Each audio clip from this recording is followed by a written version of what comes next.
In what sort of society do politicians go on national television and describe the babies of a particular nation or ethnic group as the enemy? And that be treated as an acceptable discussion to be having on national television? Well, you guessed it, bingo. It's Israel, a settler colonial state which is in the grip of genocidal mania. Moshe Feiglin is the leader of Zehut, although he was a member of Likud, Benjamin Netanyahu's party, until last year. He appeared on Israel's Channel 14, the most watched news channel in Israel.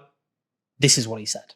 I'll tell you more than that. Yeah, every child, every baby in Gaza is an enemy. The enemy is not Hamas, and it is not the military wing of Hamas, as our military advocate general tells us that we must not harm Hamas unless they are part of the military wing. Every child in Gaza is the enemy. We need to conquer Gaza and colonize it.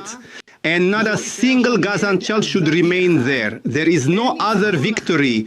So, to quote, every child, every baby in Gaza is an enemy. The enemy is not Hamas. We need to conquer Gaza and colonize it and not leave a single Gazan child there.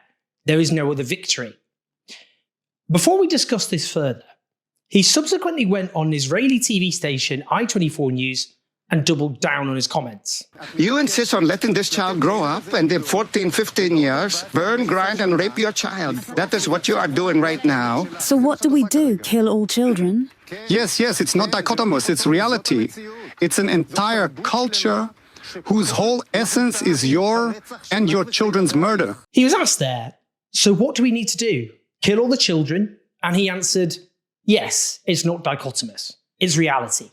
He also said in this interview about Gaza's babies, they suck up the death of every Jew with their mother's milk. On October 7, even 6- and 9-year-old children crossed the fence, burned and chased with knives. After children and women and set fires and were part of the whole story. It is an entire society that sanctified the death of every Jew, and they suck up the death of every Jew with their mother's milk. When something is so evil, so depraved, you reach a point where there simply isn't the vocabulary to do it any justice. A society in which prominent people can go on television to describe babies as the enemy is a society which has taken moral depravity to its most extreme degree. What is a more grotesque opinion than believing that the babies of a particular ethnic group are the enemy? I don't ask that as a rhetorical question, but as a genuine question. Seriously, what is a more depraved opinion than that? This is, of course, the logical, honest conclusion of genocidal mania. In every genocide, the justification is that this particular people poses a unique existential threat. By definition, that includes babies. It's also striking that in every genocide, the perpetrators believe that this is the one exception. The circular logic itself is so warped because he's claiming that Palestinian babies will grow into so-called terrorists who will menace all Jews and therefore they need to be killed or expelled. But he's expressing the very twisted view he's supposedly denouncing as justification for the very extreme view which he's denouncing. This isn't new, by the way. This isn't new, this mentality. It's a cliche, in actual fact. In the Rwandan genocide, the Hutu extremists did not justify their genocide against the Tutsi minority by going, oh, we just don't like them. No, that's not what happened. They justified it on the basis that they claimed the Tutsis as a whole posed an existential threat to the Hutus. They claimed, while pointing incidentally to actual atrocities which had been committed by the Tutsi rebel army, the Rwandan Patriotic Front, that if they didn't commit genocide against the Tutsis, then the Tutsis would commit genocide against the Hutus. We kill them, or they kill us. That was the entire rationale. That was the entire basis of that genocide. But we don't actually just have to look to Rwanda, do we? No, because this is a common theme in genocide. And given the depravity of the views, we should not hesitate to make the appropriate comparison. An anti-Zionist Jewish Israeli account, who has been an absolutely crucial resource, incidentally, through the genocide, with the spicy Twitter handle @IReallyHateYou, he shows a quote from the Holocaust Museum in Amsterdam from a Nazi in 1943 during the arrest of a 2-year-old boy called Andrei Ossendriver, which says, it's still a baby Jew, but a baby Jew turns into a Jew boy and then a full-grown Jew. And indeed, a speech by the Nazi leader Heinrich Himmler in 1943 said the following: "We were faced with the question, what about the women and children? I decided to find a clear solution to this problem too. I did not consider myself justified to exterminate the men, in other words, to kill them or have them killed and allow the avengers of our sons and grandsons in the form of their children to grow up." So he's saying there that if we allow the babies and the children to grow up, then they'll seek revenge and kill us. So we have to kill them all. This is the same view expressed by this Israeli politician. There's no point beating around the bush here. These are Nazi views. Of course they are. And let's not describe this as some sort of outlier. Yair Golan, a former Israeli general and leader of the opposition Democrats, who has previously fantasized about the disappearance of all Palestinians and has said absolutely nothing previously about the suffering of Palestinians since the genocide began, says the Israeli army is killing babies as a hobby. Predictably, Benjamin Netanyahu accused her of anti-Semitic blood libel because the state of Israel is determined to strip anti-Semitism of any meaning whatsoever, endangering Jews all over the world in order to defend its genocide. And in the latest example of the only democracy in the Middle East, the ruling party Likud are proposing to change the law to ban Yair Golan from standing for election. A central claim to justify Israel's genocide from the very beginning was that Israeli babies had been beheaded on the 7th of October. One journalist who spread this claim was Dan Hodges at the Mail on Sunday.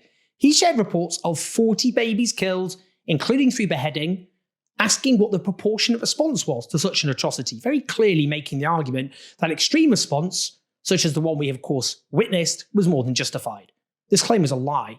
No babies were beheaded on the 7th of October. One Israeli baby was killed, shot through the door of a safe room, clearly a crime in its own right. Nothing like the claim of multiple babies being beheaded, which never happened.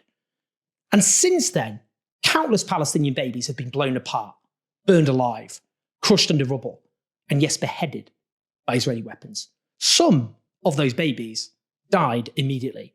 Some did not. Some suffered painful deaths. All they knew was suffering and violence. Dan Hodges, this individual, has had nothing to say about the 916 Palestinian babies, according to the official statistics, who've been killed through violent means alone since the genocide began. And those official figures have been shown by repeated studies to be a drastic underestimate, and also most deaths are not caused by violence, and they are excluded, those indirect deaths, from the official figures. And you can bet everything you have that so many babies are dying in the apocalyptic conditions of Gaza through other means. He's had nothing to say about that.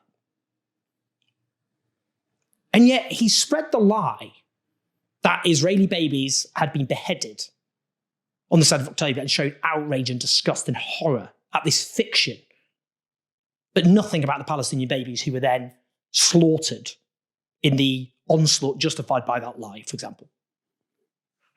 What do you even say? What do you even say about that? He's not even pretending to believe that the babies of Palestinians have any worth at all, by definition. It gets worse. This particular journalist was asked by another journalist when he supported continuing Israel's onslaught. In the meantime, the civilian population, including hundreds of thousands of children, can just go to hell, right? And Dan Hodges responded, yes, basically. That person has suffered no consequences to his career or reputation. He just carries on with his job. There's no more extreme view than that, is there? Quite openly talking in support. What does hell mean? It means the continued onslaught and mass murder of children. Talking about the murder of children in those terms. When you yourself justified that mass slaughter, that hell imposed on Palestinian children, based on the fictitious beheading of babies you consider worthy of life. That's the sort of genocidal sentiments which don't just exist in Israel, but in the Western media. Now, we know that even the New York Times published detailed testimony from 65 US-based medics who served in Gaza that Palestinian small children, their ages and single figures, were being shot in the head and chest by Israeli snipers.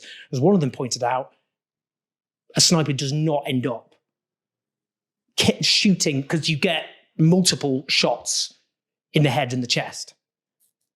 The idea that they would shoot accidentally twice in the head or chest or both by accident is a nonsense.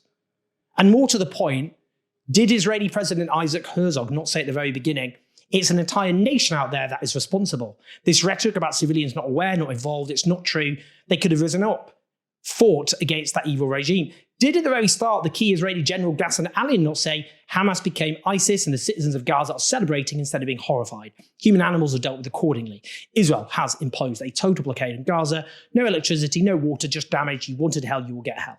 These genocidal statements, of course, in practice mean the targeting of children and babies. Now, right now, of course, Israel is on a particularly murderous rampage, slaughtering babies, children, women, men, the elderly. Its leaders, up to and including Benjamin Netanyahu, are publicly committed to the total removal of those who survive in Gaza. Indeed, Netanyahu has just declared that he will end the war only if Trump's plan to relocate the territory's population outside Gaza is implemented. Very clearly stated there, nothing to do with defeating Hamas. Meanwhile, the Slovenian president is the latest to declare that Israel is committing genocide. Israel's genocidal onslaught continues to be armed by the British government, the US government, and other Western states. So he finally faces justice related to these obscene crimes. The perpetrators, the enablers, the facilitators. Don't be daft now. Did you really think we lived in a world where justice prevails? No. It's the Irish musician Liam Aug O'Hanlon from the Irish hip-hop group Kneecap, who has been charged with a terror offence for allegedly displaying a flag of Hezbollah, which is prescribed as a group under British anti-terror legislation. In a statement issued by Kneecap, they note that as Palestinian babies starve, once again, the British establishment is focused on us. They deny the offence, which they put in inverted quotes, and state they'll vehemently defend themselves. They go on to say, this is political policing. This is a carnival of distraction. We are not the story, genocide is. As they profit from genocide, they use an anti-terror law against us for displaying a flag thrown on stage, a charge not serious enough to even warrant their Crown Court, instead a court that doesn't have a jury. What's their objective? And they suggest those objectives: to restrict their ability to travel, prevent them from speaking to young people across the world, to prosecute artists who dare to speak out, indeed to set an example. They go on, instead of defending innocent people or the principles of international law they claim to uphold, the powerful in Britain have abetted slaughter and famine in Gaza, just as they did in Ireland for centuries. Then, like now, they claim justification. They conclude, we stand proudly with the people. You stand complicit with the war criminals. We are on the right side of history. You are not. We will fight you in your court. We will win. Free Palestine. Two critical points here. The British government can't even give a straight answer as to whether they'd enforce the arrest warrants issued by the International Criminal Court against Benjamin Netanyahu and his former Defence Minister Yoav Gallant for war crimes and crimes against humanity, even though they are signatories as a country to that court. But here's another critical point. There are dozens of British citizens serving in the so-called Israel Defence Forces. They are participating in a genocide. And a dossier accusing 10 Britons of committing specific war crimes has been handed to the Metropolitan Police with detailed evidence attached. You will know that no charges have been issued. And you will also note that serving in this genocidal army is deemed to be respectable and indeed laudable in British establishment circles. Yet we have someone being charged under a terror law, which many of you might rashly conclude should relate to, actual violence, allegedly because a flag was thrown on a stage during a performance which they picked up, whilst British citizens participating in genocide face no consequences. As I've said throughout the genocide, the world is turned on its head. A deliberate attempt to warp reality, to treat those who oppose genocide as the real, dangerous, hateful extremists, and those who support it as respectable and mainstream, as Israeli politicians go on national television to discuss Palestinian babies as the enemy. Well, the judgment of history will be severe, and eventually, so will the judgment of the courts. Please like and subscribe, leave your thoughts and your comments. Help us take on the pro-genocide media at patreon.com/Odos84.